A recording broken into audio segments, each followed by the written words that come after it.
हर रोज की तरह आज भी राघव सुबह जंगल आया था। सूखी लकड़ियां इकट्ठी करता, शाम तक थक कर चूर हो जाता और फिर खाली हाथ घर लौटता। घर पर बूढ़ी अम्मा पूछती, बेटा आज क्या लाया? और उसके पास कोई जवाब नहीं होता। उस दिन वह आसमान की तरफ देख बोला, हे भगवान, आज तो कुछ चमत्कार कर दो। भी झाड़ियों के पीछे से हल्की सुनहरी चमक दिखाई दी। राघव धीरे धीरे आगे बढ़ा और उसकी सांस रुक गई। सामने सोने जैसा चमकता एक हिरन खड़ा था।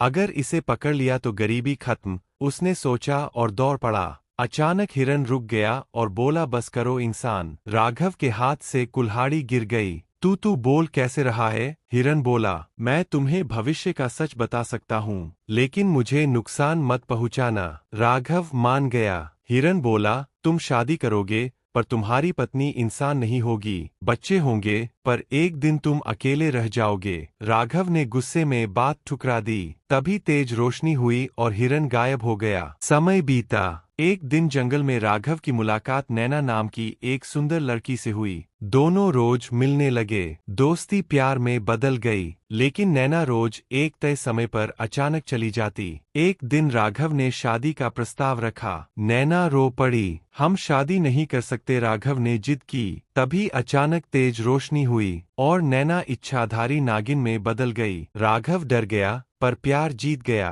तभी वही सुनहरा हिरन प्रकट हुआ। उसने कहा, अगर नैना जंगल के अंदर लगे सुनहरे पेड़ का फल खा ले तो वह हमेशा के लिए इंसान बन जाएगी। लेकिन अगर तुम दोनों कभी किसी मासूम का दिल दुखाओगे तो यह वरदान टूट जाएगा। दोनों ने वादा किया। नैना ने फल खाया और हमेशा के लिए इंसान बन गई। दोनों ने शादी की। समय के साथ एक बेटा और एक बेटी हुए। परिवार खुश था, लेकिन घर में झगड़े शुरू हुए नैना और राघव की अम्मा के बीच। एक दिन गुस्से में राघव ने अपनी ही माँ को घर से जाने को कह दिया। बूढ़ी माँ रोते हुए जंगल चली गई। उसी पल नैना को चक्कर आया और वह फिर से नागिन बन गई। उसे हिरन की शर्त याद आई। वह चुपचाप जंगल लौट गई। साल बीत गए, बच्चे बड़े हुए और सच जानने निकल पड़े। उन्हें दादी मिली, फिर जंगल में अपनी नागिन बनी माँ भी मिली। आखिर सब सुनहरे हिरन के पास पहुँचे। उसने सबको सच्चाई दिखाई। राघव अपनी माँ के पैरों में गिर पड़ा। मुझे माफ कर दो माँ।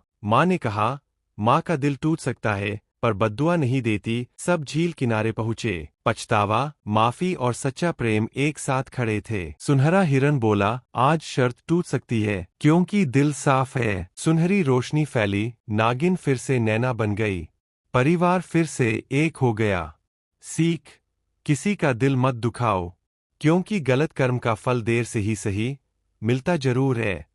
तो प्यारे दोस्तों, इस कहानी से हमें यह सीखने को मिलता है, हमें कभी भी किसी का दिल नहीं दुखाना चाहिए, क्योंकि गलत काम का फल हमेशा गलत ही होता है।